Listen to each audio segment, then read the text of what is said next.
Alright everybody, welcome back to the channel. Today we're going to talk a little bit about mods. I know that mods can be very difficult for people to deal with. Some people don't want to handle them. Oftentimes what I'll see is that people have just basically started letting their mailbox fill up with mods because they don't want to delete any, or they don't know where to start with deleting them. Sometimes I'll see people get rid of too much and they're not very discerning about what they're getting rid of, and they're just kind of deleting things. I also see people taking mods probably too seriously, which some are you going to say is blasphemy, but yeah, there's a lot of different approaches people take to mods, and I'm not going to tell you which is best. I'm just going to kind of go over a little bit about what I do and how I approach mods, and a problem that I'm currently looking at and how I'm going to deal with that problem. This is not going to be too much on how to farm mods. I am in the process of getting a video together for that, except I've run into some hurdles. I don't really know how to do things outside of hot utils, and I thought it would be easy with all the changes they've made, and they haven't. So I have to figure out a new way to kind of do that in a better way to explain it, because I know not everybody has hot utils. So this is basically going to be about how I am being selective in which mods I keep. That's mostly what this video is going to be about, but I will be going over some things to keep an eye on for which mods to keep, which translates to which mods to upgrade and which mods to strive for. And I'm also going to go over some interesting tidbits that I've kind of realized when looking at the numbers for mods. Okay, so to start, let's go ahead and go over to the spreadsheet and look at some numbers. So right here, this kind of goes over how many mods that I currently have of each type, right? And how many I want to have in my total arsenal for that type. And then the mismatch is letting us know how much we need to delete in order to make room, and maybe how many more we need to acquire to kind of get up to where we want to be. Now, the number that is relevant for all of this, that is the most crucial number, is 306. Whoops. The reason that 306 is an important number is because this is how many characters are going to be in the game with the inclusion of Maz Kanata and Pirate King Hondo. So 306 characters. We cannot have more mods equipped than we can have characters. So we multiply 306 by 6, we get something like 1836 or something, somewhere around there. And then you have an extra 500 spaces over that. I really wish CG would give us more than 500 spaces, but alas, they have not. So that's kind of what we're stuck with. So something to note here is that you will oftentimes want mods that you don't necessarily need equipped. You want those mods because they help you do certain things or meet certain thresholds for different events, right? Your normal modding isn't going to be your modding that gets you through everything all the time. So that's why you want a little bit of flexibility. That's why you want a little bit more than what you necessarily need to round out your entire roster. So that's why I set the maximum at 350, to give a little bit of a gap, or a little bit space for extra mods that I just think are good, that I want to keep just in case I need things. And then, the rest can kind of go away. So 306 also applies to each individual mod. So you only need 306 squares, 306 arrows, 306 diamonds, so on and so forth, in order to have a mod on every character. But as I said earlier, you want a little bit extra just in case you have a specific build in mind, okay? Another thing to consider with this is that not every character is going to have mods on it. If you're in a very particular situation, like I am, where you cannot put mods on your Bad Batch because they are Relic 9, and if you make them too fast, or give them too many mods rather, then your Marauder is going to be faster than your Negotiator, and then you won't be able to counter Executor or Leviathan. I can't even remember at this point. It's been so long since I used it. But there might be niche cases where you don't want to have mods on characters, and that would mean that you have less space and so on and so forth. Another reason you might not have mods on characters is because they're too low or they're unlocked. right now I don't have SM33 and Maz Kanata unlocked, and Pirate King Hondo's not here just yet. So that's space that is, I want mods for them, but I can't really place them just yet. So that's something else to keep in mind. But that's why we have a little bit of breathing room here in our stuff. So why am I doing all this? Because I am maxed out in terms of slots, and I'm tired of dealing with constantly removing mods and resetting mods and things of that nature. So I need to pare it down. I want to get like a couple hundred spots of free space in order to give myself some breathing room. And in order to do this, I have to delete a bunch of mods. Now, what I've been doing as I upgrade mods is I'm trying to reach a speed threshold. I only upgrade mods, with a few exceptions. I only upgrade mods that have 14 speed or higher. I only slice those to 6 dot. I will upgrade a ton of mods in pursuit of speed, but I only go to 6 dot on mods that are going to, once they get that little bump from 6 dot, is going to be a 15 speed mod, or they have some combination of stats. Usually it involves percent offense that I think is really good, and I'm willing to have either a low stat mod, or I think it's going to be able to roll speed and I'm taking a gamble on it. I don't know if there's any mods down here. Oh yeah, you can kind of see one right here that I took a gamble on today. It had pretty good percent offense at like 1.7 going into gold. So I decided to go ahead and push it up. So I'll try to push this one up and get some speed on it. And we may calibrate it in order to get the defense and tenacity down. But it's a crit damage circle with a huge amount of percent offense and has the possibility of having some speed on it. So I think that's ultimately worth taking a gamble on. But for the most part, I try to set my floor to 15 speed or higher to get to 6 dot. Now, I also tend to try and sell anything that upgrades and is below 10 speed. I kind of end up keeping a lot of 8 and 9 speed mods. That's why you see here, if I'm filtering by speed, this is sorted. I have rarely any mods that are below 8 speed, but I have quite a few that are below 8 speed. Probably I'd say 30 or so mods, and then I have quite a few that are below 10 speed. But generally I try to set my speed, my floor at 10 speed. So if a gold mod rolls 10 speed, I'll upgrade it to max, and I'll keep that for the time being. But this has led me to have a lot of mods that I do not need. So I have to get rid of a bunch.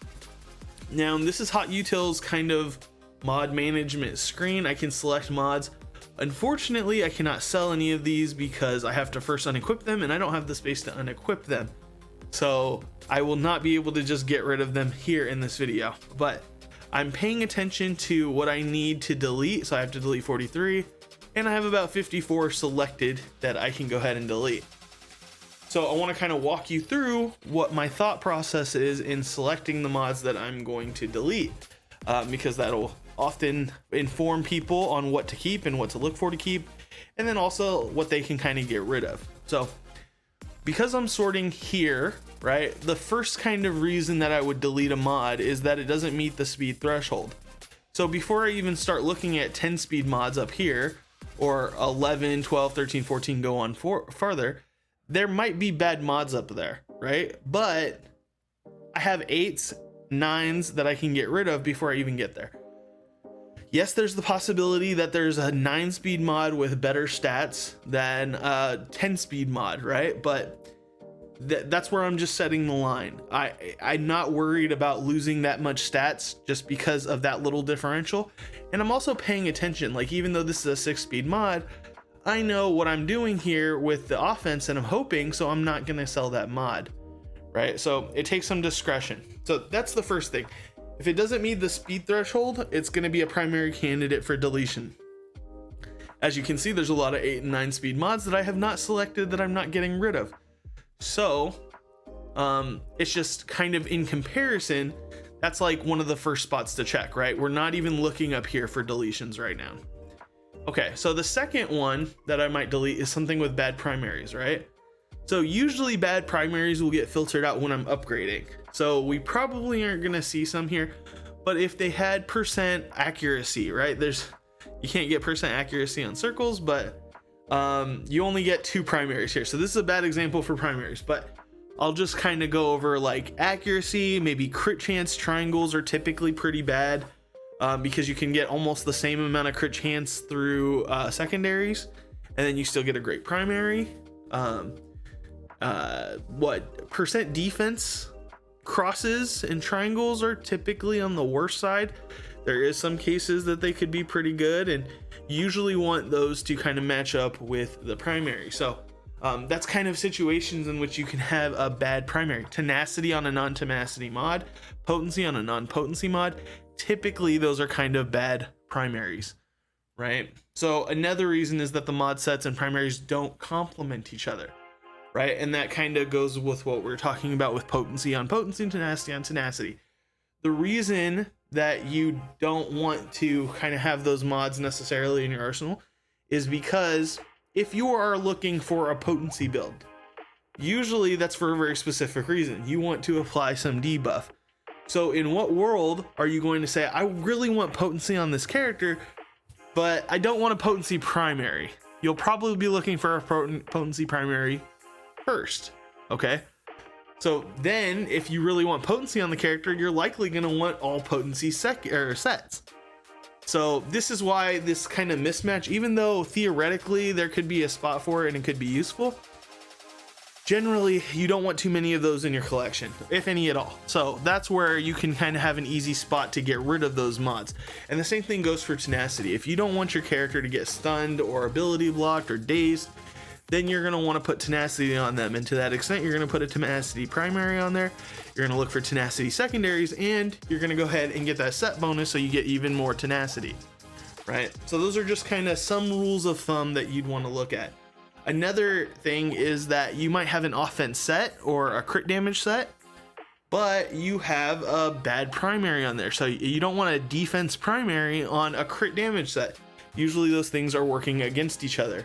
You'll be looking for a crit damage up triangle or an offense triangle, and you don't want a defensive set because you would rather have an offense or a crit damage set or crit chance even. So this is where we're talking about like bad primaries and secondaries, right? So there are situations in which a certain niche mod can be used, but I'm not really going to talk about those too much because that's not going to be applicable to the large majority of mods that we're deleting, upgrading, so on and so forth, right?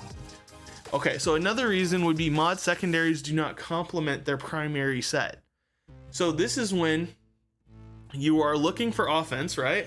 And you want an offense primary. You can't have it in circles, but assume that we're talking about triangles or something, right? You have an offense set and you have, say we crit damage triangle, but then you don't have any offense in your secondary. So you have like things like health. That could still be an overall good mod, but ideally you would have percent offense in there with your crit damage. So you can kind of stack it all on top, right? If you have a defensive mod, a defense set mod that has percent protection, but then in the secondaries it has things like potency or tenacity. Tenacity could possibly apply, or crit chance, right? It's just these stats are kind of wasted. Even though they're there, they're not doing a whole lot for you. So it gives the illusion that the mod is good. It's like, oh, it has high crit chance, but crit chance is irrelevant right now because usually with things like crit chance, things like potency, things like tenacity, these are all threshold breaking points. You need a certain amount of that, and if you have over that, then you're good, but if you have under that, you're fine, but it doesn't benefit you more to have even more type things.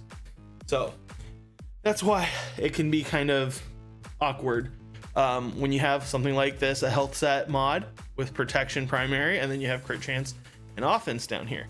It's not really helping you to have those stats there, so they're kind of wasted. All right, even something like flat defense would be better if it's trying to be a defensive oriented mod. Okay, so another reason, mod has too many flat bonuses. So going back over to this mod that we just looked at, 68 offense, it's still offense, and if it were on an offense mod, we'd want that, but we'd rather have percent offense. Ultimately, these little numbers here, 15 defense, 68 offense, 6 defense, right? Even 124 offense, these numbers aren't really contributing a lot in comparison to their offensive counterparts, right? So if a character has, you know, say, I don't know, 9,000 offense, right? That's like pretty high, or special offense or whatever. they have 9,000 offense, right? 1% of that 9,000 offense is 90 offense, right? So that's a huge jump over something where you get multiple offense rolls, and you're at 65, right? So, and that percentage is going to compound, because usually it's not 1%. 1% would be low, right? So 1%, instead of 1%, we look at 5%. Suddenly on that 9,000 offensive number, that 1% is going to be 450 offense. And I don't even think you could get there potentially with flat offense. Like, we're looking at 140 here. That's about 50% rolls. So you're looking at a maximum of like 280. I think that would be pushing it on some of my top end flat offense rolls.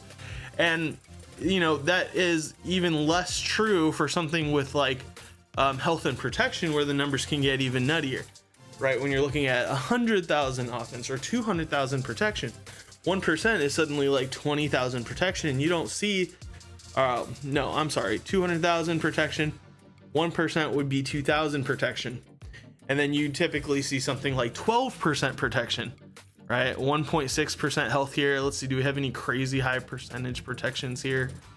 Not really that I can see, but yeah, like 2.6% health. That's pretty much on the low side, right? 55% quality rolls. Protection obviously goes substantially higher in terms of what you can roll. Right here we see 1,300 protection. Can I see any percent protections? 2.6% protection, and that's like one of the lowest quality rolls you can have, right? So that's just kind of illustrating the point, is that you don't want a lot of flat bonuses because they're not helping you as much as percent bonuses. Now, obviously this is like the 5th reason, so it's kind of a lesser reason. Primarily what you'll want to look at is speed, primaries, set primaries, complementing each other, secondaries, complementing the primary and the set. And then you might look at too many flat bonuses and be like, that's not really worth it, right? So, and then the last reason would be mod stat rolls are too low. Hot utils helps you. I don't know if the base game really does help you determine that. I haven't kind of messed around with it a lot to recognize it, but hot utils lets you know whether you're rolling high or rolling low, right?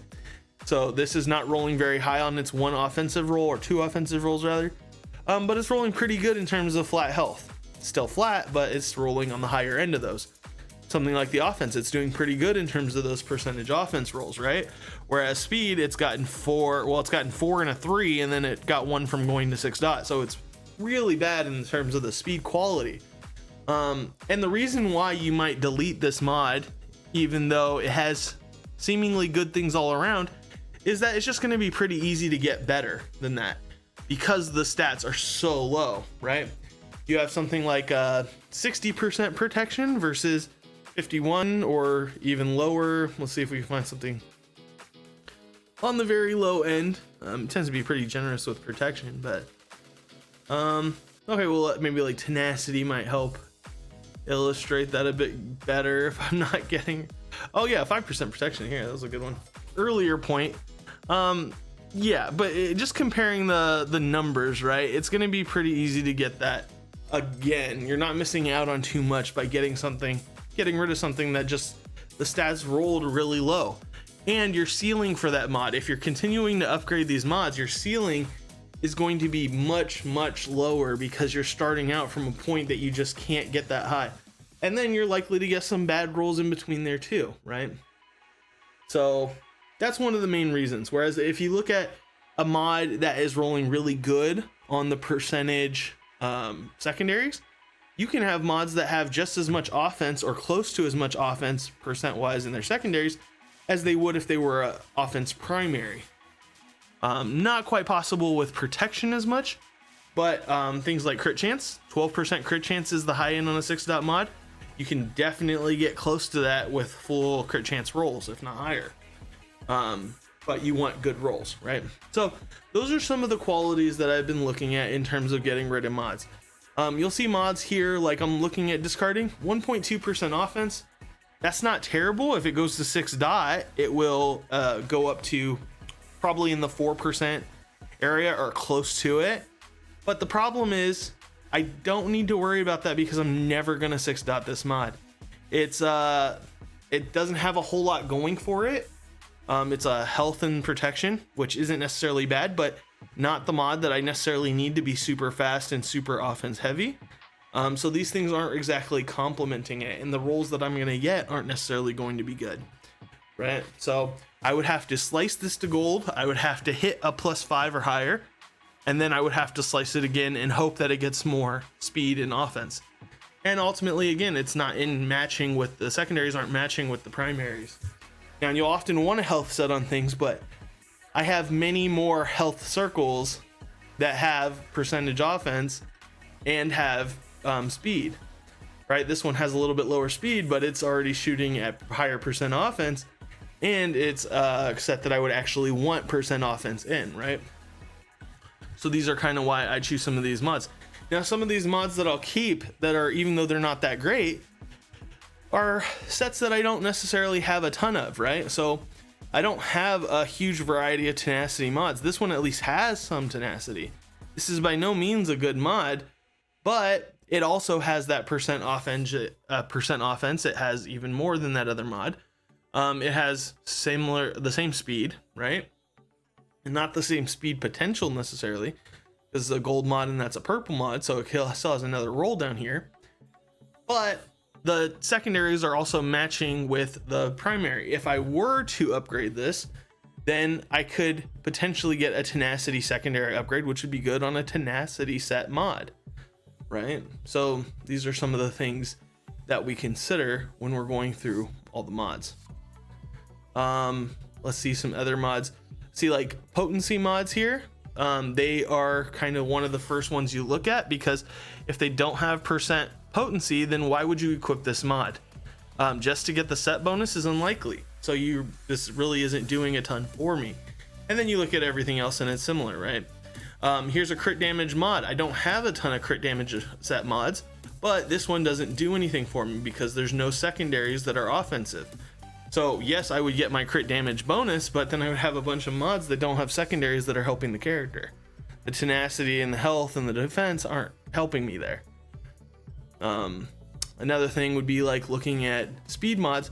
Although speed sets are usually pretty plentiful, they're also in high demand. So you're gonna get a big bonus on these little lesser characters by having a speed set, which can jump them up quite a bit. So this is why I'd be more inclined to keep speed set mods over something like potency mods or tenacity mods. Notice this tenacity mod does have tenacity primaries or secondaries, but it is a low roll, so that's something to consider, and maybe I'll kind of axe that. But it does have percent offense too. So the reason that you would look at all these secondaries is because when you do upgrade it, you're going to hit one of those stats, and you want a better chance at getting a good stat than a bad stat. If you have speed and then 3 bad stats, well, if you don't hit speed, then you're SOL, right? But if you miss speed, okay, well, at least I hit percent offense, that's pretty good. Or at least I hit percent tenacity on a tenacity mod, that's good, right? So this is giving you more options essentially to keep the mod. So that's pretty much what I wanted to go over in terms of the actual mods and kind of the analysis there. Some other points that I wanted to talk about are the number of characters that we have in the game. We're getting more and more characters, obviously, and we're on pace now to get 20 or 30 characters a year, right? The thing is, in the most competitive format, you have GAC, right? Technically territory war, but okay. GAC is what we're looking at, and in GAC for 5s, you need 55 characters on defense. You need 11 teams, 5 characters each, gives you 55 characters. Then you double that because you need offense characters and you need 1 character to clear each defensive team, puts you at about 110 characters. 110 characters need 6 mods each. That's 660 mods. Well, we have room for a little bit over 2,300 mods. That's what we're looking at, and you only need the best 660, right? So this is where I get into some advice that people are not going to be happy with. If you're new definitely invest in mods. You need mods to do a lot of things in this game. You should be looking for opportunities to get new mods, taking your mods seriously so that you can get those. The reason that we have in our rosters at the end game mods like these up at the top that have 28 speed, 26 speed, 25 speed, some of these mods with 6+ offense, 7.2 offense, right?